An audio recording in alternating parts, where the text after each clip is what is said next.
আজরাইল বড় ভয়ঙ্কর। গুনাহগারের সামনে যখন আজরাইল দাঁড়াবে, গুনাহগার তাকিয়ে দেখবে পা দুইটা জমিনে, মাথা 7 আসমানের উপরে দেখা যায়। এক হাত পৃথিবীর পূর্ব প্রান্তে, আর এক হাত পৃথিবীর পশ্চিম প্রান্তে। আজরাইলের চক্ষু দুইটা উহুদ পাহাড়ের থেকে বড় বড় মনে হয়। প্রত্যেকটা পশমের গোড়ার থেকে মনে হয় যেন আগুনের ফুলকি বের হয়। হারুনের দিকে তাকিয়ে বানর ডেকে বলে, বাদশাহ, আপনি যদি আমারে কোনো উপকার করতেই চান, আমার সামনে যখন আজরাইল এসে দাঁড়ায় যাবে, যদি পারেন তাইলে আজরাইলের হাত থেকে আমারে বাঁচাইয়া যেন আজরাইল আমার জান কবজ করতে না পারে সেই ব্যবস্থাটা করে দিবে। হারুন ডেকে বলে, বাদশাহ, হারুন ডেকে বলে, রে বাহলুল, তুই কি পাগল? আজরাইল যখন কারো সামনে দাঁড়ায় যায়, দুনিয়ার কোন মানুষের শক্তি নাই আজরাইলের হাত থেকে তাকে বাঁচানো। বলে, বাদশাহ, তাইলে আপনার কাছে দ্বিতীয় নম্বর চাওয়া, যখন আজরাইল জান কবজ করে নিয়েই যাবে, আপনি যেহেতু বাঁচাইতে পারলেন না, আমাকে চমৎকার করে গোসল করাইয়া কাফনটারে পড়াইয়া 3টা পাম দিয়ে জনমের তরে প্যাকেট কইরা খাটিয়ার মধ্যে উঠে মানুষগুলো কাদের মধ্যে লইয়া কবরের দিকে দিয়ে রওনা হয়। আমার যখন কবরের মধ্যে নিয়ে রাখবে, আহারে কবরের মধ্যে একটা একটা করে বাঁশ মানুষ বিছাইবে। বাঁশের পরে চাটাই আর হোগলা দিয়া একের পর এক মাটির চাকাগুলো দেয়। আরে কবরটা বড় ভয়ঙ্কর। কবরের ভয়ঙ্কর জায়গা সহ্য করার মতো ক্ষমতা দুনিয়ার কোনো মানুষের নাই। ভালো ডেকে বলে, বাদশাহ, কবরে রেখে আসার পরে কিরামান কাতিন মুনকার নাকির এসে প্রশ্ন করা শুরু করবে, মান রব্বুকা ওয়া মা দীনুকা ওয়া মান নবিয়ুকা, বলো কে তোমার রব, কি তোমার ধর্ম, কে তোমার নবী? ও বাহলুল ডেকে বলে, বাদশাহ, আমার উপর ভয় লাগে যদি আমি প্রশ্নের জবাব দিতে না পারি, আমার কবর বুঝি জাহান্নামের গর্ত হয়ে যাবে। কারণ নবী আমার বলেন, কবর রাউযাতুম মির রিয়াজিল জান্নাহ আও হুফরাতুম মিন হুফারিন নার। আমার নবী বলেন, কবর কারো জন্য জান্নাতের টুকরা হবে, আবার কারো জন্য কবরটা জাহান্নামের গর্ত হয়ে যাবে। বালুল ডেকে বলে, বাদশাহ, আমার বড় ভয় হয়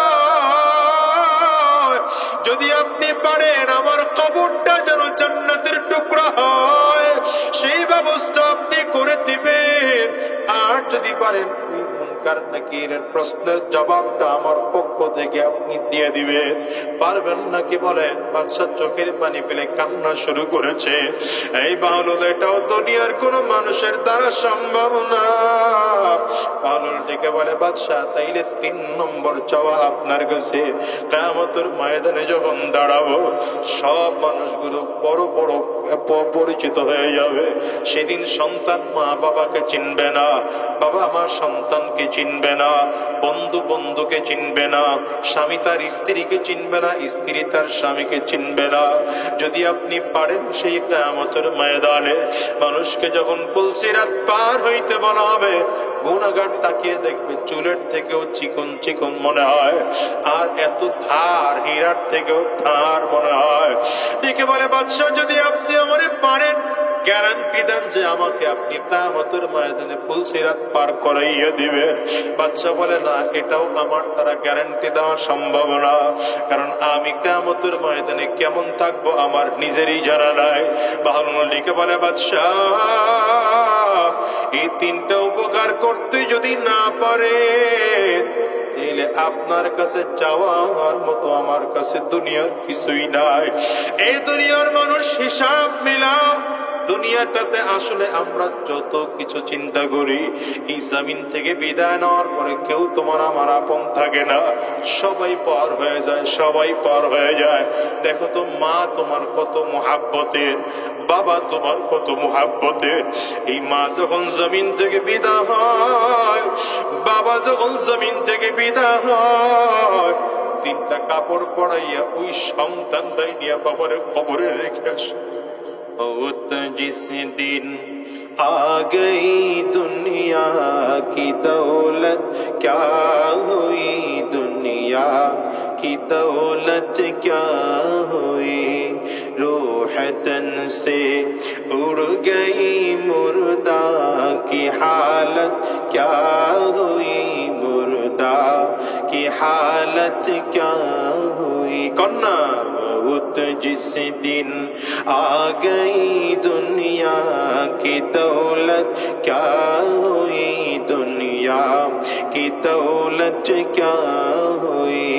रूह तन से उड़ गई मुर्दा की हालत क्या हुई, मुर्दा की हालत क्या हुई।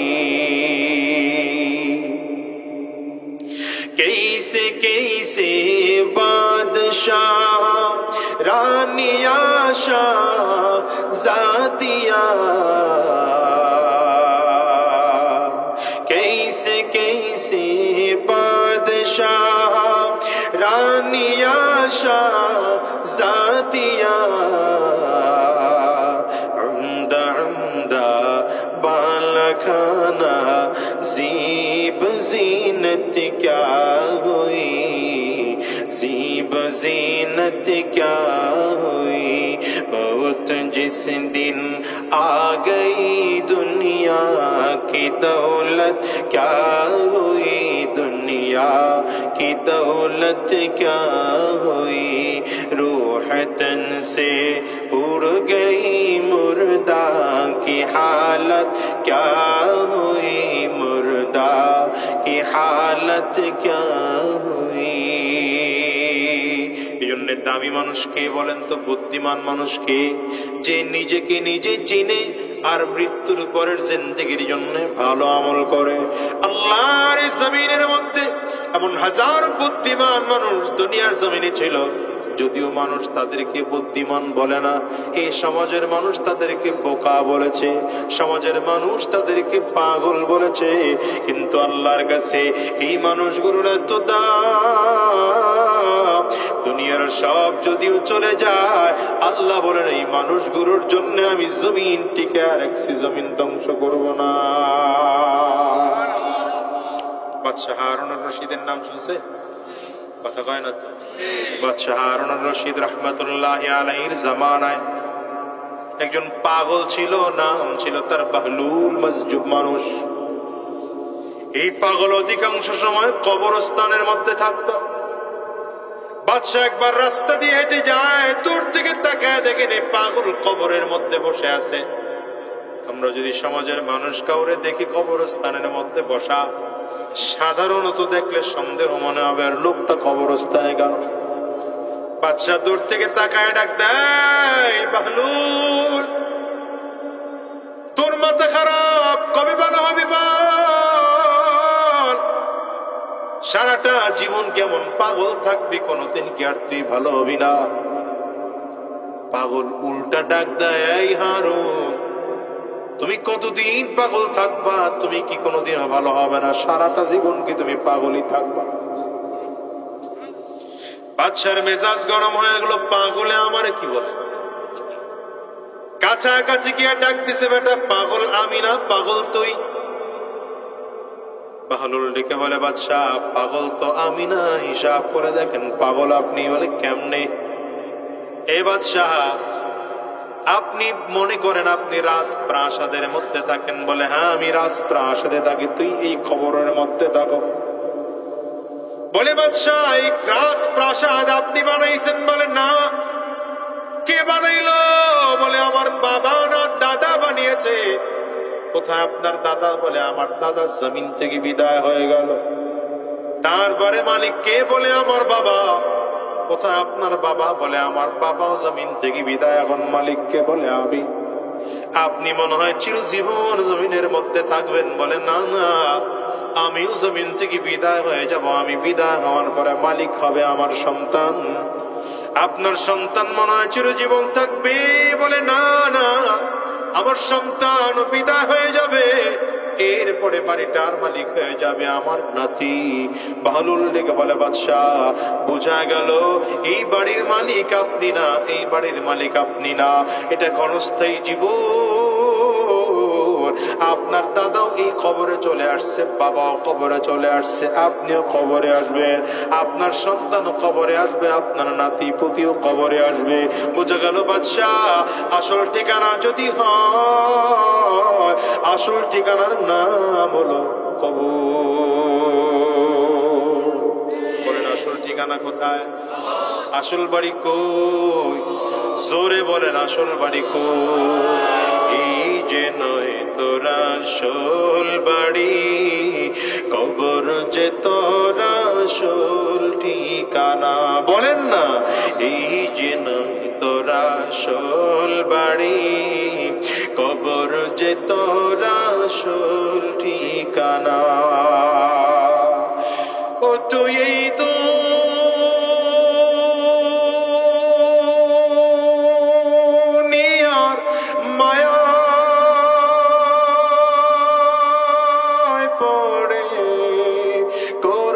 কত বাহানা,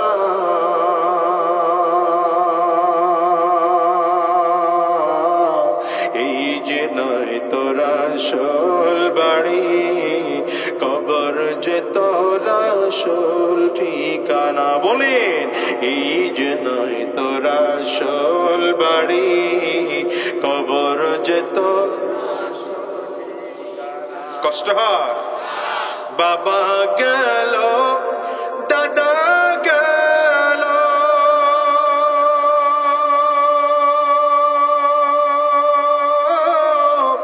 একে একে সব হারালো, পূর্বপুরুষ সবই গেল,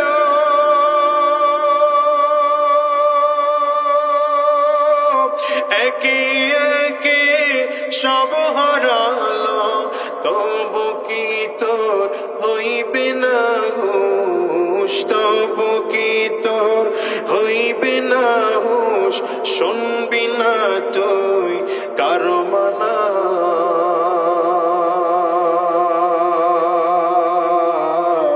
এই যে নয় তোরা আসল, কবর যে তোরা আসল ঠিকানা। এই যে নয় তোরা আসল বাড়ি, কবর যে তোরা আসল ঠিকানা। দুনিয়া ফেরাউন ছিল, নমরুদ ছিল, কারুন ছিল, সাদ্দাত ছিল, হামান ছিল, আবু জাহাল ছিল, আবু লাহাব ছিল, উতবা ছিল, সায়বা ছিল। এরা দুনিয়ার ভালো মানুষ না সব থেকে খারাপ মানুষ? এই মানুষগুলো জমিনে নাই, জমিন থেকে বিদায় হয়ে গেল। আবার আদম আলাইহিস সালামের দিকে তাকান, পয়গম্বর ইব্রাহিম আলাইহিস সালাম, পয়গম্বর ইসহাক আলাইহিস সালাম, পয়গম্বর ইয়াকুব আলাইহিস সালাম, পয়গম্বর সুলাইমান আলাইহিস সালাম, পয়গম্বর মুসা আলাইহিস সালাম, পয়গম্বর ঈসা আলাইহিস সালাম, আখির জামানার পয়গম্বর জনাবে মুহাম্মদুর রাসূলুল্লাহ সাল্লাল্লাহু আলাইহি ওয়াসাল্লাম। গোটা দুনিয়ার সব থেকে দামি মানুষ, দামি মানুষ। এই মানুষগুলো জমিনে আছে না জমিন থেকে বিদায়। ভালো মানুষটাও দুনিয়ায় থাকবে না, খারাপ মানুষটাও দুনিয়ায় থাকবে না, ধনী মানুষটাও দুনিয়ায় থাকবে না। আহারে অর্থ সম্পদ যাদের নাই সেও দুনিয়ায় থাকবে না, রাজা বাদশাও দুনিয়ায় থাকবে না, রাস্তার ফকিরও দুনিয়ায় থাকবে না, কালো মানুষটাও থাকবে না, সুন্দর মানুষটাও দুনিয়ায় থাকবে না। এই দুনিয়া চিরজীবন থাকা যাবে না, বিদায় না লাগবে, বিদায় না লাগবে। তবে সাবধান, যদি জমিন থেকে খালি হাতে বিদায় হয়, ভয়ঙ্কর কবরের আযাব ছাড়া তোমার আমার উপায় নাই। সাবধান করি বলে ভারী ভাই, দুনিয়ার তালে পরে আখিরাত ভুলে যাইও না। এই বাদশাহ হারুনের দিকে তাকাইয়া বাহনুল দিকে বলে, বাদশাহ নামদার, আপনি তো দুনিয়াদার, এই জন্য দুনিয়ার পেছনে দৌড়াইলেন। হিসাব করে দেখেন আসল বাড়ি আপনার এই কবর। আমি এই জন্য আগের থেকে কবরস্থানের মধ্যে এসে বসে আছি।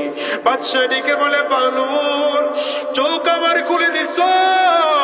আমার চোখটা খুলে গেল, আমি বুঝি এতদিন দুনিয়ার অন্ধকারের মধ্যে ডুবেছিলাম, দুনিয়ার লোভের মধ্যে পড়েছিলাম, হায়রে আমার একটু নসিহত করে শোনাও। বলে কি নসিহত করবা? বলে নসিহত কেন করা লাগবে? কোরআন যার সামনে আছে তাকে তো কোনো নসিহত করা লাগে না। বাদশা বড় খুশি হয়ে গেল।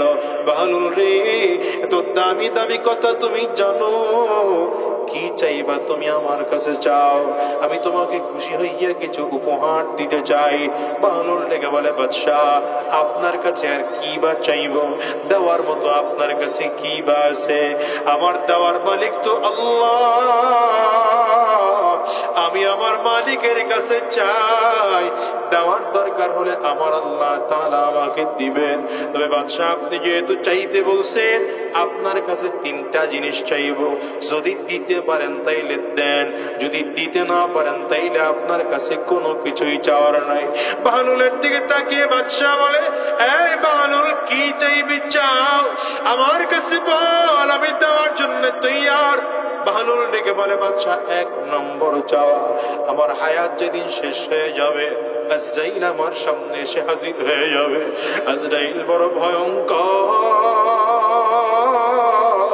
গুনাহগারের সামনে যখন আজরাইল দাঁড়াবে, গুনাহগার তাকিয়ে দেখবে পা দুইটা জমিনে, মাথা 7 আসমানের উপরে দেখা যায়।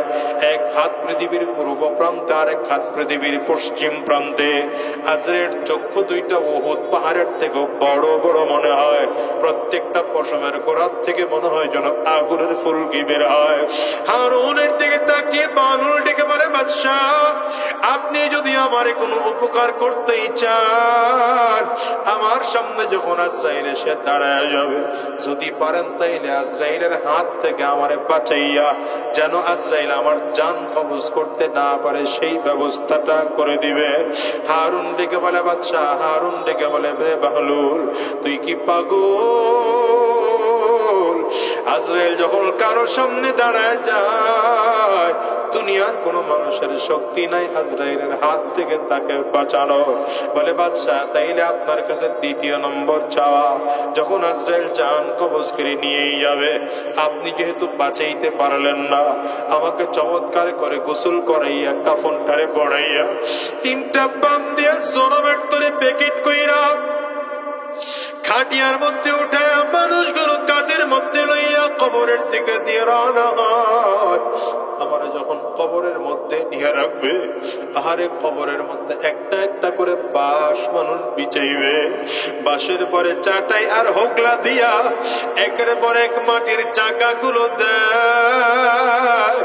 আরে কবরটা বড় ভয়ঙ্কর, কবরের ভয়ঙ্কর জায়গা সহ্য করার মতো ক্ষমতা দুনিয়ার কোন মানুষের নাই।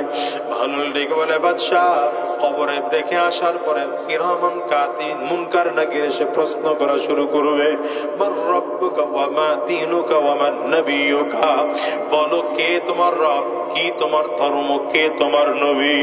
ও বাহলুল ডেকে বলে বাদশাহ, আমার বড় ভয় লাগে যদি আমি প্রশ্নের জবাব দিতে না পারি, আমার কবর বুঝি জাহান্নামের গর্ত হয়ে যাবে। কারণ নবী আমার বলেন, কবর রাউযাতুম মির রিয়াজিল জান্নাহ আও হুফরাতুম মিন হুফারিন নার। আমার নবী বলেন, কবর কারো জন্য জান্নাতের টুকরা হবে, আবার কারো জন্য কবরটা জাহান্নামের গর্ত হয়ে যাবে। বাহলুল ডেকে বলে বাদশাহ, আমার বড় ভয় হয় যদি আপনি পারেন আমার কবরটা যেন জান্নাতের টুকরা হয়, সেই ব্যবস্থা আপনি করে দিবেন। আর যদি পারেন মুনকার নাকিরের প্রশ্নের জবাবটা আমার পক্ষ থেকে আপনি দিয়ে দিবেন। পারবেন নাকি বলেন? বাদশা চোখের পানি ফেলে কান্না শুরু করেছে। এই বাহলুল, এটাও দুনিয়ার কোন মানুষের দ্বারা সম্ভব না। বাহলুল ডেকে বলে বাদশা, তাইলে 3 নম্বর চাওয়া আপনার কাছে, কিয়ামতের ময়দানে যখন দাঁড়াবো, সব মানুষগুলো বড় বড় পরিচিত হয়ে যাবে। সেদিন সন্তান মা বাবাকে চিনবে না, বাবা মা সন্তানকে চিনবে না, বন্ধু বন্ধুকে চিনবে না, স্বামী তার স্ত্রীকে চিনবে না, স্ত্রী তার স্বামীকে চিনবে না। যদি আপনি পারেন সেই কিয়ামতের ময়দানে মানুষকে যখন পুলসিরাত পার হইতে বলা হবে, গুনাহগার তাকিয়ে দেখবে চুলের থেকেও চিকন চিকন মনে হয়, আর এত ধার হীরার থেকেও ধার মনে হয়। ঠিক বলে বাদশাহ যদি আপনি আমারে পারেন গ্যারান্টি দেন যে আমাকে আপনি কিয়ামতের ময়দানে পুলসিরাত পার করাইয়া দিবেন। বাদশা বলে না, এটাও আমার দ্বারা গ্যারান্টি দেওয়া সম্ভব না, কারণ আমি কিয়ামতের ময়দানে কেমন থাকবো আমার নিজেরই জানা নাই। বাহলুল লিখে বলে বাদশা এই তিনটা উপকার করতে যদি না পারে তাহলে আপনার কাছে চাওয়ার মতো আমার কাছে দুনিয়ার কিছুই নাই। এই দুনিয়ার মানুষ হিসাব মিলাও, দুনিয়াটাতে আসলে আমরা যত কিছু চিন্তা করি, এই জমিন থেকে বিদায় নেওয়ার পরে কেউ তোমার আমার আপন থাকে না, সবাই পর হয়ে যায়, সবাই পর হয়ে যায়। দেখো তো মা তোমার কত মুহাব্বতের, বাবা তোমার কত মুহাব্বতের। এই মা যখন জমিন থেকে বিদায় হয়, বাবা যখন জমিন থেকে বিদায় হয়, তিনটা কাপড় পরাইয়া ওই সন্তানটাই নিয়ে বাবার কবরে রেখে আসে। একবারের জন্য চিন্তা করে না আমার বাবা আমার জন্য কত চমৎকার করে বাড়ি তৈরি করছিল, এই বাড়িটায় তো আমার বাবার কত স্বপ্ন ছিল। একবারের জন্য চিন্তা করে না আরে আমার বাবার তো এই জমি জমা নিয়ে কত স্বপ্ন ছিল। দেখেন ওই সন্তানরা আজকে কত পর হয়ে গেল। আপনারে আমারে মাটির নিচে রাইখা আপনার আমার জমি নিয়ে একটা একটা করে ভাগাভাগি করতে আরম্ভ করলো। এই তো দুনিয়া, এই তো দুনিয়া রে ভাই। এই দুনিয়ার জন্য কত পাগল, হিসাব মিলাও দুনিয়ার পাগল হয়ে লাভ নাই। এই দুনিয়ার পেছনে যতই দৌড়াইব দুনিয়াটা ধোঁকা আর ধোঁকা, মরিচিকা আর মরিচিকা। এই জন্য নবী আলাইহিস সালাতু ওয়াস সালাম গোটা জিন্দেগি চালাইছেন দুনিয়া বিমুখ, দুনিয়া দ্বিমুখ। আমার নবী দুনিয়ার পেছনে দৌড়ান নাই, বরঞ্চ নবী সারাটা জীবন ফিকির করেছেন দিন কেমন করে জিন্দা হয়, ইসলাম কেমন করে জিন্দা হয়, আমার মালিকরে কেমন খুশি করে খুশি করা যায়। আমার নবী এত পাগল ছিলেন, আমার মালিকের পাগল। সম্পদের অফার দেওয়া হয়েছে, আমার নবীকে নেন নাই। মক্কায় থাকা অবস্থা আমার নবীকে অফার দেওয়া হয়েছে। নবী আলাইহিস সালাম সাফা পাহাড়ের কিনারায় দাঁড়িয়ে কান্না করেন। আল্লাহ তাআলা জিবরিলকে পাঠিয়ে দেয়, জিবরাইল যাও আমার বন্ধুরে জিজ্ঞাসা করো আমার বন্ধু কি চায়।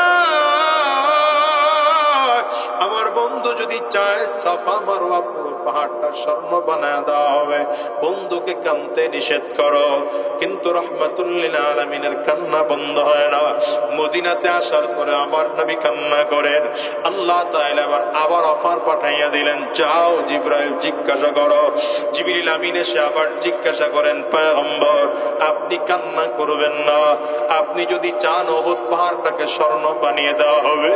নবী আমার ডাক দিয়ে জিবরাইল না, আমি চাই না কোটি কোটি টাকার সম্পদ আমার হয়ে যাবে।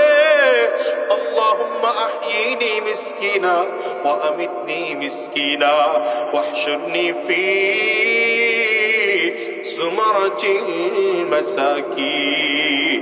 নবীজি নিজেই দোয়া করে, আল্লাহ আমাকে দুনিয়া বড় মিসকিন অবস্থায় দুনিয়া রাখেন, যেদিন আমাকে কিয়ামতের ময়দানে উঠাইবেন ফকির মিসকিনদের সাথে আমার উঠেন, গরিবদের সাথে উঠাইয়েন। আয় আল্লাহ যখন আমি জমিন থেকে বিদায় হয়ে যাব তখন যেন আমি গরিবী হালাতে জমিন থেকে বিদায় হই। আজকে হিসাব মিলাইয়া দেখো, ওই দুনিয়ার পাগল ছিল আবু জাহাল, আবু লাহাব, উতবা, সায়বা, মক্কার কাফির মুশরিক গুলো। দেখো তো মরণের পরে তাদের অস্তিত্ব পর্যন্ত খুঁজে পাওয়া যায় না। বলেন কোথায় আবু জাহালের কবর, কোথায় আবু লাহাবের কবর, কোথায় উতবা সায়বার কবর? এদের অস্তিত্ব গোটা দুনিয়ার কোথাও খুঁজে পাওয়া যাবে না। কিন্তু আমার নবী আর নবীর সাহাবায়ে কেরাম ছিলেন দুনিয়ার পাগল ছিলেন না। এরা আমার মালিকের পাগল। বলো কার পাগল? আওয়াজ দিয়ে চিল্লায়া বলো কার পাগল? এরা আমার মালিকের পাগল থাকার কারণে এদের এত দাম। দেখো তো আমার নবী নিজের জিন্দেগিটা এত নরমাল কাটাইছে। ছোট ছোট মুরগির কোপের মতো ছোট ছোট ঘরের মধ্যে আমার নবী থাকতেন। 9 জন বিবির নিয়ে এমন কয়েকটা ঘরের মধ্যে আমার নবী বসবাস করতেন। কিন্তু আমার নবীর আজকের রোজার কত দাম! আরে কোটি কোটি টাকার দাম দিল আমার নবীর রওজার সমতুল্য হবে না। দুনিয়াটাকে যদি 10-12 বিক্রি করা হয় আমার নবীর রওজার সমতুল্য দাম হবে না। বরঞ্চ আজকে তাকিয়ে দেখো কত কোটি কোটি মানুষ আমার নবীর রওজা জিয়ারত করার জন্য পাগল হয়ে আমার নবীর কাছে যায়। শুধু যায় না, আমার নবীর রওজার সামনে দাঁড়াইয়া প্রাণ ভরে সালাম দেয়। আমার নবীর কারণে আবু বকর সিদ্দিকের কবরের দাম বেড়ে গেল। আমার নবীর কারণে ওমর ফারুক রাদিয়াল্লাহু আনহুর কবরের দাম বেড়ে গেল। এইজন্য বলে যাই বাজান, সাবধান, দুনিয়ার পাগল হয়ে লাভ নাই, দুনিয়ার রং তামাশার মধ্যে পড়ে লাভ নাই। এই দুনিয়াটা সব ধোঁকা, সব ধোঁকা, সব ধোঁকা। দুনিয়ার পিছনে যতই দৌড়াইব দুনিয়া আমাকে পর করে দেবে। এই জন্য সাবধান করে বলি ভাই, আজকের এই ময়দানটার থেকে ওয়াদা করে বিদায় হও। আজকে শায়েখে চরমনায়ের মতো মানুষ তোমাদের এলাকায় পাইলা, পীর সাহেব চরমনায়ের মতো এত দামি মানুষকে তোমাদের এলাকায় পাইলা। এই দামি মানুষগুলোকে পাওয়ার পরেও যদি আল্লাহর পাক্কা সাচ্চা বান্দা হয়ে বিদায় হইতে না পারো, রবের কাছে কি জবাব দিবা বলো? কিয়ামতের ময়দানে যদি আমার মালিক তোমারে আমারে দাঁড় করাইয়া যদি ডাক দেয়, এরে গোলাম, আমি যেদিন তোর জমিনের মধ্যে পাঠাইছিলাম তোর আমল নামায় তো যাররা পরিমাণ গুনাহ লেখা ছিল না, আজকে এত গুনাহ কেন তুই নিয়ে কিয়ামতের ময়দানে আসলি? বলো তো, সেদিন সব নবীরা উপস্থিত থাকবে, সব ফেরেশতারা সেদিন উপস্থিত থাকবে, গোটা দুনিয়ার অগণিত মাখলুক সেদিন উপস্থিত থাকবে, সব মানুষেরা সেদিন উপস্থিত থাকবে। বলো সেদিন তুমি লজ্জা কেমন করে লজ্জা লুকাইবা? কোথায় গিয়া পালাইবা? বলো, আমার মালিকের সামনে জবাব দেওয়ার কায়দা নাই। এই জন্য আল্লাহকে ভয় করে মালিকরে ডাক দাও, আল্লাহ এই দুনিয়া কয়দিন বাঁচবো জানি না, জমিন থেকে কখন বিদায় হব তাও জানি না। আমি তো প্রায় বলি দুনিয়া আসার সিরিয়াল আছে, যাওয়ার কোনো সিরিয়াল নাই। এই দুনিয়া আগে দাদা আসে, তারপরে বাবা আসে, তারপরে সন্তান আসে। যাওয়ার সময় মনে হয় দাদা দুনিয়া থাকে নাতি জমিন থেকে বিদায় হয়, বাবা দুনিয়া থাকে সন্তান জমিন থেকে বিদায় হয়। এ বাজান এমন হয় কি হয় না? একটু আওয়াজ দিয়ে চিল্লায় বলো। তোমার আমার ক্ষেত্রে এমন হতে পারে কি পারে না? যদি এমনই হয়, আজকের ময়দানটার থেকে ওয়াদা করে বের হইবা, আর হারাম রাস্তায় কদম বাড়াবো না, আর শয়তানি রাস্তায় কদম বাড়াবো না, আর গুনাহের রাস্তায় কদম বাড়াবো না। এই জমিনে আল্লাহর কাছে ওয়াদা করে বিদায় হইব। আল্লাহ যতদিন এই জমিনের মধ্যে থাকবো তোমার কোরআন ও সুন্নাহ অনুযায়ী নিজের জিন্দেগি সাজাইব। ওয়াদা করতে কারা কারা তৈয়ার আছো বাজার? দুইটা হাত উঁচা করে আমার আল্লাহকে দেখাও, আওয়াজ দিয়ে চিৎকার করে জোরে ডাক দাও না আল্লাহ, আরো জোরে ডাকো আল্লাহ, জবান করে চিল্লায় জোরে ডাকো, আওয়াজ দিয়ে আরো জোরে। কান্না না আসলে কান্নার বান ধরে আমার মালিকরে ডাক দাও। কত গুনাহ করে ফেলেছি, গুনাহের কথা স্মরণ করে আমার মালিকরে ডাকো। কবরের আযাবের কথা স্মরণ করে আমার মালিকরে ডাকো। আর জোরে বলো না আল্লাহ, আরো জোরে বলো আল্লাহ, চিৎকার করে বলো আল্লাহ।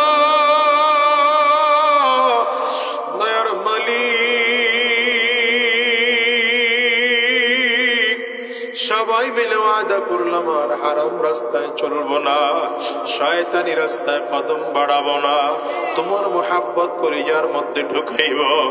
আল্লাহ তুমি কবুল করে নাও, কবুল করে নাও, কবুল করে নাও। জবান খুলে বলো আমি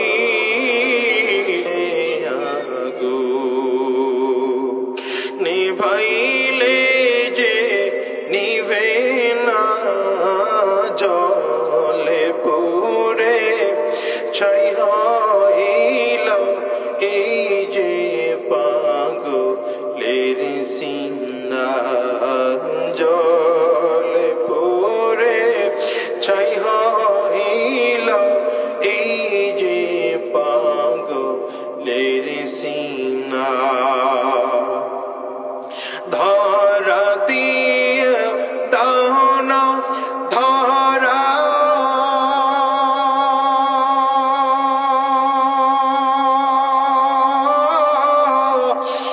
কাছে থেকেও দাও না সারা, ধরা দিয়ে দাও না ধরা,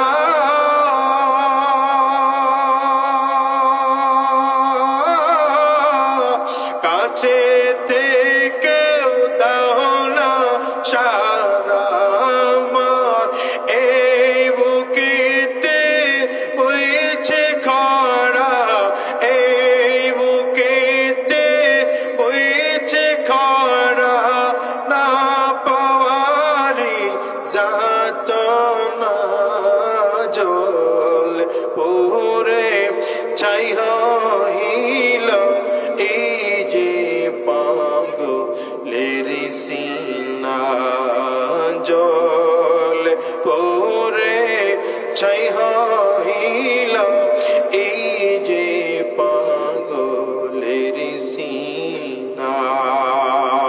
আপনাদের চরমনাই এলাকাটা যদিও বরিশাল শহর থেকে একটা বিচ্ছিন্ন এলাকা, কিন্তু আলহামদুলিল্লাহ আল্লাহর কুতুবের এই বরকতের কারণে পুরো ইউনিয়নের মানুষ এখন শহরের থেকেও বেশি সুবিধা নিয়ে বোখাইনগর বা চরমনাইতে বসবাস করে। জমি জমার মূল্যও বেশি এখানে, ঠিক না? বরিশাল শহর একটা বাড়ি করলেই যে ভাড়া হবে আর সম্ভাবনা কম, এখন এই এলাকায় বাসা করলে ভাড়া হয়ে যায়। এই একটা বাড়ি তৈয়ার করার জন্য কত প্ল্যানিং দেখেন। কোন কোম্পানির সিমেন্ট কিনবেন আগে চিন্তা করতেছেন, কোন কোম্পানির রড কিনলে ভালো হবে, কোন জায়গা থেকে ইট আনলে ভালো হবে, কোন মিস্ত্রিরে দিয়ে কাজ করাইলে গাঁথনিটা মজবুত হবে, কি কথা কন না তো আপনার, কোন ইঞ্জিনিয়ারকে দিয়ে প্ল্যানিং করাইলে বিল্ডিংটা মজবুত হবে। এত পরিকল্পনা নিয়ে পরিশ্রম করতেছেন। বিশেষ করে বাড়ির কাজ যখন চলে তখন এত পরিশ্রম হয়, ঘুম ঠিক মতো হয় না, খানা ঠিক মতো নাই, গোসল ঠিক মতো নাই। কারণ কোন মিস্ত্রি কোন অবহেলা করে, সবাই ঘুমাইলো আপনি রাত্রে ঘুমাইতে পারেন না যদি রড চুরি হয়। কথা বলেন, এত পরিকল্পনা করে বাড়ি করলেন, রেজাল্ট কি? বাড়ি আপনার। ওই যে আমি সেদিন আমার ঘরের কাজ করতেছি, বাচ্চা দুইটারে নিয়ে উঠছি উপরে। ছোট বাচ্চাটা বুঝে না, কথা বলতে বলতে বইলা ফেলছে আব্বু তো কয়দিন পরে মইরাই যাবে, আব্বু মরলে তো বাড়িটা আমাদেরই হবে। আমি চিন্তা করলাম কথা তো সত্য, বাচ্চা মানুষ কথা বুঝে নাই বলছে, তো কথা তো আসলে বাস্তবে বাড়ির মালিক তো আমি না। আপনি খুব ভালো করে দেখেন তো, যেই জমিটায় আজকে আপনি বসবাস করতেছেন, আজ থেকে 50 বছর 100 বছর আগে এই জমিনের মালিক আপনি ছিলেন না। যেই জমিনে আপনি চাষাবাদ করতেছেন এই জমিনের মালিক আপনি ছিলেন না। আবার আজকের থেকে আগামী 50 বছর পরে যান, দেখবেন এই জমিনের মালিক আপনি থাকবেন না, এই জমিনের মালিক আপনার সন্তান বা তার সন্তান হয়ে যাবে। লাভ হইল এই দুনিয়ার পিছনে দৌড়াইয়া লাভ হইল কি? জন্য নবী আলাইহিস সালাতু ওয়াস সালাম বলেন, আল কাইয়িসু মান দানা নাফসাহু ওয়া আমিলা লিমা বাদাল মাউত। আল কাইয়িসু মান দানা নাফসাহু ওয়া আমিলা লিমা বাদাল মাউত। নবী আমার বলেন, বুদ্ধিমান মানুষকে জানো যে মানুষটা নিজেরে নিজে চিনে আর মৃত্যুর পরের জিন্দেগির জন্য ভালো আমল করে। এক নম্বর নিজেরে নিজে চিনা লাগবে, কে আমি, আমার পরিচয়টা কি, আমার পরিচয় আমি মুসলমান, আমার বাবা মুসলমান বা মুসলমান, আমার দাদা দাদি নানা নানি মুসলমান, আমার 14 গোষ্ঠী মুসলমান, আমার মধ্যে মুসলমানিত্ব আছে, ইসলাম আছে। চাইলে কাফির মুশরিকদের সাথে তাল মিলায় চলতে পারি না, ইহুদি খ্রিস্টানদের সাথে চলতে পারি না। এটা হলো 1 নম্বর, নিজেকে নিজে চিনে যে সে হলো বুদ্ধিমান। 2 নম্বর, মরণের আগে মরণের আগে আগে মৃত্যুর পরের জিন্দেগির জন্য ভালো আমল করে। এই মানুষটা বাড়ির পেছনেও দৌড়ায় না, গাড়ির পেছনেও দৌড়ায় না, টাকার পেছনেও দৌড়ায় না, ক্ষমতার পেছনেও দৌড়ায় না। মানুষটা দৌড়ায় কোথায় গেলে আমার মৃত্যুর পরের জিন্দেগিটা ভালো হবে। কারণ দুনিয়াতে কত মানুষ আমার ডানে বামে আছে, মরণ হয়ে গেলে আমার সন্তানও থাকবে না, স্ত্রীও থাকবে না, পরিবার পরিজন কেউ থাকবে না। মরণের পরে থাকবেন একজন, বলেন তিনি কে? সবাই আঙ্গুলটা উঁচা করতে পারলেন? আওয়াজ করে চিৎকার করে জোরে বলেন তিনি কে? আরো জোরে চিৎকার করে বলো তিনি কে? এখন দুনিয়ায় সবাই আছে, এই জন্য রবরে প্রয়োজন হয় না বান্দা তোমার। কিন্তু আল্লাহ বলেন, গোলাম যেদিন কেউ তোমার ছিল না সেদিন আমি আল্লাহ তাআলা তোমার ছিলাম। যদিও এখন তোমার সব আছে, কিন্তু আমি আল্লাহ পাকের নির্দেশনা ছাড়া চলতে তুমি পারো না। আবার যেদিন কেউ থাকবে না সেদিনও থাকবো আমি আল্লাহ। কোনো সন্দেহ আছে? আমরা মৃত্যু থেকে যতই পলায়ন করার চেষ্টা করি, মৃত্যু থেকে পলায়ন করা সম্ভব। ওই যে হুজুর সুলাইমান আলাইহিস সালামের কথা শুরু করছিলেন, সময় কম থাকার কারণে কথা বলতে পারতেছিলেন। সুলাইমান আলাইহিস সালামের এক মন্ত্রী উজির পয়গম্বর সুলাইমান আলাইহিস সালামের সামনে বসা। হঠাৎ করে দেখতেছে কে যেন তার দিকে বড় বড় চোখ দিয়ে তাকাইতেছে, ভয়ঙ্কর চোখ। সুলাইমান আলাইহিস সালামের কাছে এসে বলে যে আমার দিকে তাকায় রইছে, আমার তো দেখলে ভয় লাগে, কে লোকটা? সুলাইমান আলাইহিস সালাম বলেন, চিনো না? এ তো আজরাইল। কে? আরে নাম শুনলেই তো ভয়, আবার এর মধ্যে যদি এত বড় বড় চোখ হয় তাইলে তো আরো ভয়। মন্ত্রী বলতেছে আমার ভয় লাগে, আমি আপনার এখানে থাকবো না। একজন জিন রে বলেন আমার অমুক চরের মধ্যে দিয়ে আসুক, বহুত দূরে। পয়গম্বর সুলাইমান আলাইহিস সালাম এক জিন রে বলছে, এই জিন অমুক দ্বীপের মধ্যে নিয়া আমার এই মন্ত্রী রে ফালায়া। মন্ত্রী গিয়ে ওই দ্বীপের মধ্যে নামতে দেরি, আজরাইল হাজির হইয়া জান কবজ করতে দেরি। ঘটনা কি? ব্যাপারটা কি? ব্যাপারটা হলো আজরাইল আলাইহিস সালাম এসে পয়গম্বর সুলাইমান আলাইহিস সালামের কাছে বলেন যে আল্লাহ আমাকে এই লোকের নাম ঠিকানা বাবার নাম দিয়ে পাঠাইছে, জান কবজ করে আনো অমুক দ্বীপ থেকে। আমি পর্যবেক্ষণ করে আল্লাহর কাছে গিয়ে রিপোর্ট দিলাম, আল্লাহ আপনি বলতেছেন এই লোকটার জান কবজ করবো অমুক দ্বীপের থেকে, সে তো পয়গম্বর সুলাইমানের সামনে বসা, অথচ টাইম এখানে দেওয়া, এই অল্প সময়ের মধ্যে তারে ওখানে পৌঁছানোর কায়দা কি? আর ওখানে বসে জান কবজ করার সুযোগটা কোথায়? বুঝতেছেন না? মনে হয় লোকটা বসা কই? মনে করেন কথার কথা, বসা হলো হুজুর বাড়ি, বিশ্ব হুজুরের সামনে বসে গল্প করতেছে।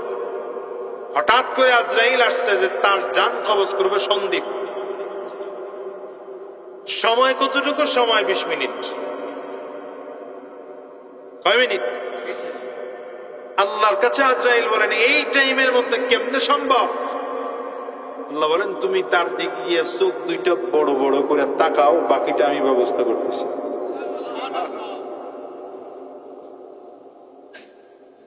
চোখ দুইটা বড় বড় করে তাকাইলে ওই যে সে নিজের থেকেই বলছে আমারে অমুক দ্বীপের মধ্যে নিয়ে দিয়ে আসেন, যেই দ্বীপের নাম বলছে ওই দ্বীপে আল্লাহ তাআলা বলছেন ওখানেই আমার এই বান্দার জান কবজ করবে।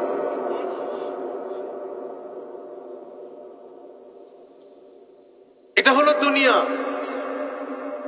দুনিয়া নিয়ে আমরা যত ফিকির করি, দুনিয়া আমাদেরকে তত পর বানায়। কথা বল। মরণ থেকে যত পালানোর চেষ্টা করি, মরণ তত কাছে আসে। আমরা বলি হায়াত বাড়ে, হায়াত বাড়ে না, হায়াত কমে। বরঞ্চ প্রতিটা মুহূর্ত মৃত্যুর দিকে আগাইতেছে।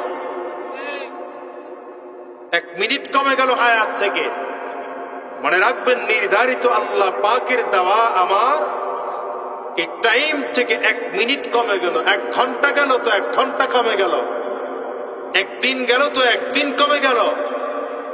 এমন করে করে করে করে এমন এক সময় আসবে যেদিন আজরাইল এসে সামনে দাঁড়ায় যাবে। এরপরে আসেন, দুনিয়ার কোন প্রাণী মরলে তো হিসাব নাই, নিকাশ নাই। গরু, ছাগল, ভেড়া, শিয়াল, শুয়োর, কুকুর। আপনি আমি মরলে হিসাব নিকাশ নামের একটা কিছু আছে না নাই? জান্নাত জাহান্নাম বলতে একটা কোনো ব্যাপার স্যাপার আছে না নাই? এলে বোঝা গেল ওদের মরা আর আপনার আমার মরা সমান না। গরু মরল, মাটি দিয়ে ফেললাম, পচে গেল, গলে গেল, মাটির সাথে মিশে গেল। অথবা গরুটারে জবাই দিয়ে গোশত পাকায় খেয়ে ফেললাম, শেষ। মানুষের অবস্থা কিন্তু এমন না। এই হুশ থাকার নাম হলো মানুষ। যার হুশ নাই ওটা মানুষ না, ওটা মানুষ নামের পশু। আল্লাহ বলেন তার থেকেও নিকৃষ্ট। জন্য মনের মধ্যে 24টা ঘন্টা মরণের ভয় রাখা, 24 ঘন্টাই মরণের ভয় রাখা। আল্লাহ কখন যেন আমার জান কবজ হয়ে যায়, কখন যেন আমি জমিন থেকে বিদায় হয়ে যায়। দুনিয়াতে দেখেন না তাকায় কত রাজা বাদশাহ, কত কোটিপতি, কত অর্থশালী, বিত্তবান। কই মৃত্যুর সময় কিচ্ছু নিয়ে যাইতে পারে নাই। বড় লোকও মারা গেছে, গরিবটাও মারা গেছে, ধনীও মারা গেছে, গরিবও মারা গেছে, আল্লাহ ওয়ালা তারাও মারা গেছে, ডাকাত, বড় ডাকাত সেটাও মারা গেছে। ঠিক না বেটি? আপনাদের চরমনারী ইউনিয়নের সব থেকে খারাপ মানুষ 2-4 জনের দিকে যদি তাকান, দেখবেন সেও জমিনে নাই। আবার চরমনার জমিনের মধ্যে যদি ভালো মানুষ 2-4 জনের দিকে তাকান, দেখবেন তাদের মধ্য থেকেও 2-4 জন জমিনে নাই। ঠিক না? আরে একটা সময় ছিল আল্লাহর কুতুব কালো মানিক সৈয়দ ফজলুল করিম রহমতুল্লাহ আলাই এদেশের মানুষকে দ্বীনের কথা বলতেন, কিন্তু আল্লাহর বান্দা জমিন থেকে বিদায় হয়ে চলে গেলেন। এটাই তো জীবন।